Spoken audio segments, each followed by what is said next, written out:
to tak nějak, jo. Šťastné a veselé. Šťastné a veselé, já ti přeju všechno nejlepší do Vánoc. Plánujete cestu do Španělska? Plánujeme cestu do Španělska, máme už naplánovanou cestu na Ibizu. Rádi tam cítím tam přesně to, že tam patřím, že tam tu práci přesně budu moc dělat, protože mě už nebaví jakoby dělat systémové práce a takhle jako vydělávat někomu peníze na to, aby on mě odíral prostě na výplatě.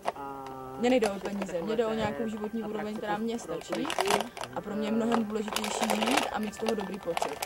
Já nepotřebuju statky, já potřebuju žít s dobrým pocitem a ráno se zbudit a říct si, jo, včera to bylo dobrý a dneska to bude ještě lepší. Prostě.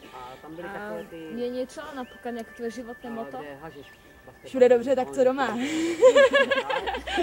A ještě mám jedno, ještě mám takové hlubší a to je všechno špatně zpátky na stromy. Ale to je asi jako moto pro lidi, kterým bych chtěla jako lidem dát najevo, že nežijou úplně v pohodě. Ničí sami sebe a ničí okolí, které si to nezaslouží. A nějaký odkaz pro ostatní? Odkaz pro ostatní je... Co by si chtěla povedať například? Rozhlídněte se kolem sebe, protože ta krása, která je všude kolem nás, tady nebude vždycky, pokud na ní nebudeme myslet a nebudeme si ji užívat a nebudeme ji vnímat. Ona pomine. Brzo pomine, protože když na něco zapomeneme, tak už to není. A nezapomínejte na to, že jsme se narodili v přírodě a že ta nás drží prostě. To je pro mě to nejdůležitější. Hodně dotykové také. Nemám ráda řeči typu nechoď na sluníčko, protože sluníčko škodí. To jsou hlášky, které mě zabíjí, protože díky sluníčku jsme na světě, to nám dává všechno, energii. A já ráda chodím na sluníčko mi dává sílu a nevěřím tomu, že sluníčko škodí člověku.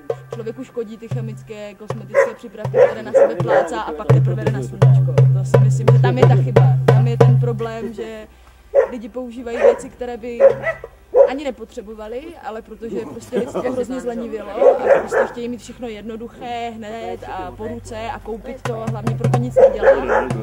Tak ženy chtějí být krásné, tak kupují kosmetické výrobky, ale vůbec si neuvědomují, že se tím ničí.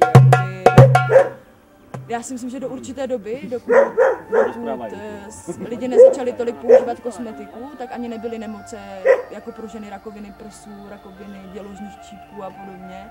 Tyhle ty nemoce se podle mě vyskytují až s tím množstvím té chemie, prostě té kosmetiky, těch chemikálií, které do našich životů přece vůbec nepotřebují patřit. Jako nepotřebujeme, ženy jsou krásné, když jsou přirozené a muži jsou prostě krásní, když jsou chlapi.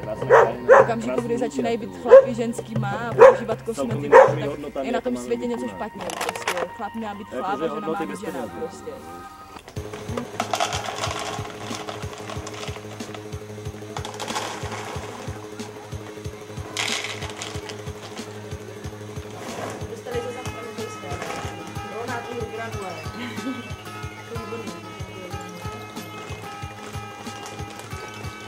To si myslím, že by měl dostávat každý čas.